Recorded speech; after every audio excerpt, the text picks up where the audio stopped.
so no makeup again, but mostly because I was on spring break last week, and then since the schools are closed, I don't work this week either, so we're going all natural. Mostly to give my face a chance to breathe. I break out a lot in these allergies. So, quarantine, social distancing, the coronavirus, things are closing. It's quite an interesting time we're living in, isn't it? I was messaging my family the other day, like, I don't think I've ever seen anything this crazy, and they agreed. This is insane, the times we're living in right now. But you know what? The thing I feel like we're running the lowest on, I see people hoarding up toilet paper, hand sanitizer, hand soap, what else? Baby wipes, Clorox sprays, Clorox wipes, all of these things. And they're still not realizing that the thing we're truly running low on right now is kindness. Why do I say that?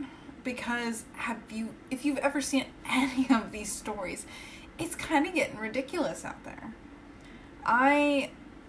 If I haven't mentioned before, a few years ago, while I was still in college, I was working at Disney World. And I was there on one of the college programs that was just canceled. I went in there in February, I got out in August, and I worked the whole time. Some days I worked long hour shifts, some days were shorter shifts, but I enjoyed it. It was a really great, an amazing experience. However, I had very specific plans on how to get there and how to get home. So to get there, my parents packed up the truck and drove me over there. And that was like a 2-day trip. We got there, and then they helped move me in and set me up, and then they left. And then to pick me up, they did basically the same thing. They came with a fairly empty truck, loaded me up, and then we drove back home. I'm telling you this because one of the stories that I saw recently was some people who were being very insensitive, sharing that they should not have had the college program students still there crying at Disney World, because how am I going to explain this to my kid that suddenly this person is crying, and it's ruined my experience to see these college people crying about it. Like, you knew it was temporary. Why are you crying? Let me tell you why they're crying. They're crying because they're freaking out.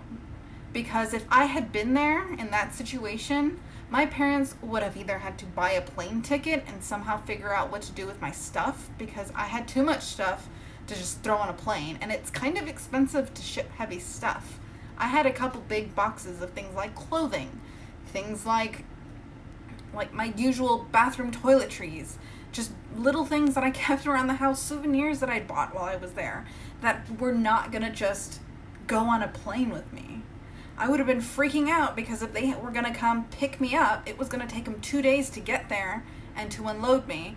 And that's if they had plans. My parents had to take some time off to go and drop me off and then to come pick me up. All this, while people are being quarantined, people are being told not to travel, that's a scary situation to be in. It's understandable that they were upset and that they were crying. And the thing about Disney World is they employ a lot of college program students. This isn't like a small amount of people. When I came in, I had a bunch of different classes of people who would go in for trainings, who would go in for orientations, who would go in for this. And this was just one wave of programs. Like 2 months later, another wave came in, and that's how it worked. There were so many of us. They couldn't just send us all home at the same time, because that causes a shortage of workers. And then they closed the parks on top of that, so now all of these people are desperate to get that last paycheck of work, because what are they going to do now? You think people are hiring with all of these things being closed? When I came back at the end of my internship. I'd been applying for jobs. I got my bachelor's degree from college, and I still had a hard time finding work, and this was without an epidemic where all of these people are suddenly closing stuff down. They were genuinely upset. And then there's the other side of it, that even I was upset when my college program ended, and it was because it was just the end of it. because I'd made friends. I got to know people. I got comfortable with people. We had bonded over different experiences. And now suddenly we were all going to go our separate ways. Having that cut short and then having all of this uncertainty thrown at you, yeah, people are going to be upset. People are going to cry about it. I don't see why it was so bothersome and inconvenient to you to have to suddenly watch these people cry on your vacation. People were upset. People are going to be upset, and they do the best they can. I'm sure they didn't do it on purpose to intentionally ruin your vacation. They're just trying to find some sense of security, calm, something to help get them through this. This isn't about you. And I really don't get it. And I wanted to talk about it because we seem to be lacking this empathy, this kindness for these people who are doing these jobs and who are getting put in these really terrifying situations. And we're upset and yelling at them and in their face that they're not holding it together better. There are people who are working at grocery stores right now who are working tirelessly to stock things. Do you know how many people go through grocery stores right now? How many people are touching stuff? How many people are sick? How many people aren't sick? It's part of why this whole social distancing thing is being put in place, because we're trying to keep away from people. They are still going into work and stocking shelves that all of you have touched. They are still helping you find things, not worrying if you're sick or not, because they have to help you. And we're yelling at them for not having things stocked properly. We're yelling at them for, that they ran out of stuff suddenly. Surprise, surprise, we are hoarding things that we don't necessarily need. Like, I buy a big thing of toilet paper, one of those big packages, and it lasts us month at least. And people are hoarding packages of these. How long do you think this is going to go on? What do you think is going to happen that you're going to suddenly need all of this toilet paper? Hand sanitizer. We have bottles of hand sanitizer in the house. We always have. We're not going to suddenly run out. We wash our hands regularly. We're not going to suddenly run out. It's still there. Why are you stocking up on this? The things that we did want to go and make sure we had were things like cough medicine, things like NyQuil or DayQuil to help us if we did catch something and we didn't feel well.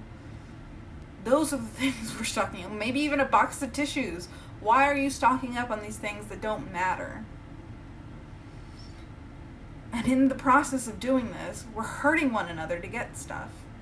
I've seen stories of people getting stabbed at a Sam's Club because somebody took their toilet paper. They're fighting over packages of this stuff. Really? There are people who are struggling and panicking to figure out how they're going to feed their children because they're taking away stocking up on all of this water that they use for formula. No, you can't just use any water. There's a reason why this baby water exists. And it's for this purpose. And suddenly these parents are trying to figure out how they're going to bottle feed their child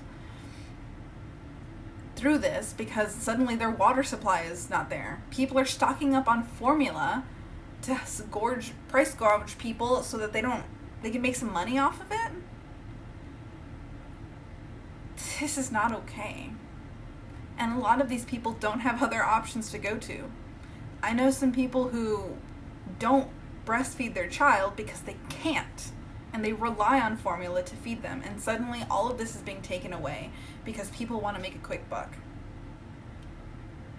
I get that it's scary. Trust me, I do. I live in a really big city.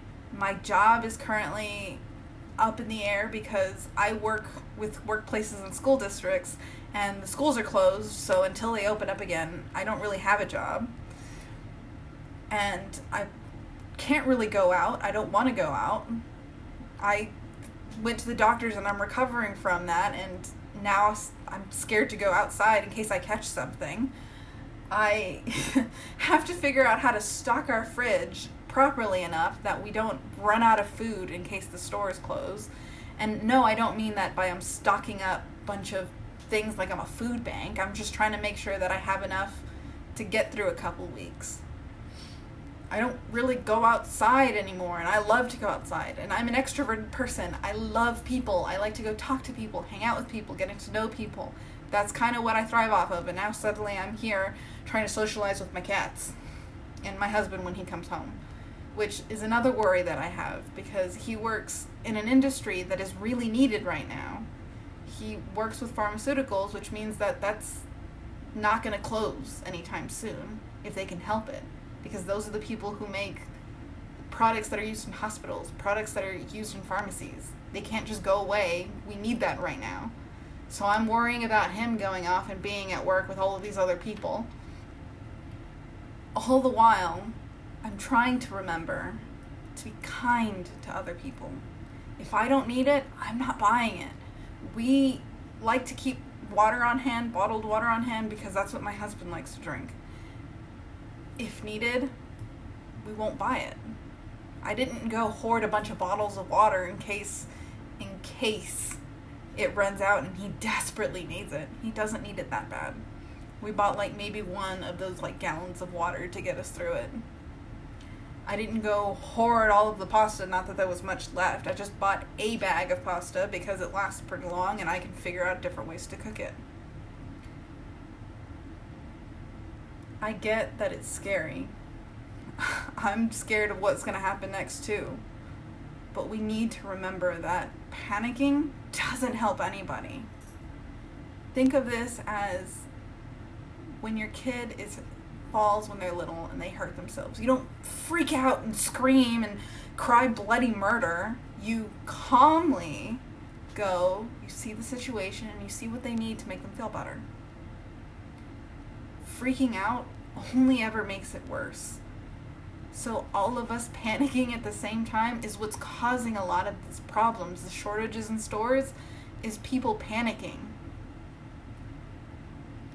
And then remember that not everybody is as fortunate as you, if you feel like you're one of the fortunate ones. I'm lucky because my husband gets to keep working and he makes the bulk of our income, so I don't have to worry about not having a job. Not everybody is like that. I have a friend who works in restaurants who suddenly all of her income is gone because they are closing their restaurant until this blows over, whenever that's going to be. So now she's got to figure out how she's going to pay her bills, because that's not just going to go away. There are people who have kids who are trying to figure out what to do now that their jobs are gone. Lots of people worked at Disney World, not just college program students, full-time staff, that the parks are closed. What are they going to do now? Remember that there are other people besides you trying to figure out what they're going to do. All of this is a scary situation for everyone, but that doesn't mean that we need to panic, that we need to start fighting each other for resources. We're not there yet. I say yet because if we don't stop just hoarding all of the supplies, what's going to be left? Now we're suddenly going to have to. It was the same thing, I think, about a year ago when the hurricane hit Houston. Suddenly all the gas prices went up because people were panicking that there wasn't going to be enough gas, so they went and filled up and hoarded gas, which caused the shortage that they were so afraid of. And if people had just gone about their day normally, filled up when they needed to, like nothing was wrong, nothing would have been wrong. And we're doing the same thing again. We are driving up prices for these people who are stocking up just to sell it to us at a ridiculous price because we're panicking, because we're freaking out. The point of all this is, please, relax, calm down. Don't panic hoard. Just get what you need and do your best with what you have. And be more considerate of your neighbor who's probably trying to figure out how they're going to get through this. My cat just got in a fight and now she's trying to get me to come defend her.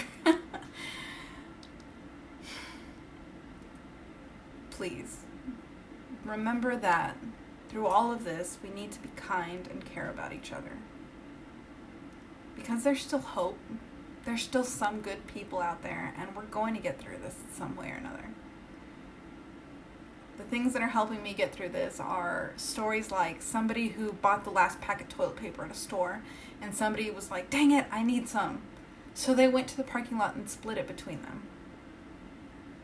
Like I said, that roll of toilet paper that we got, those packages of toilet paper, last us about a month.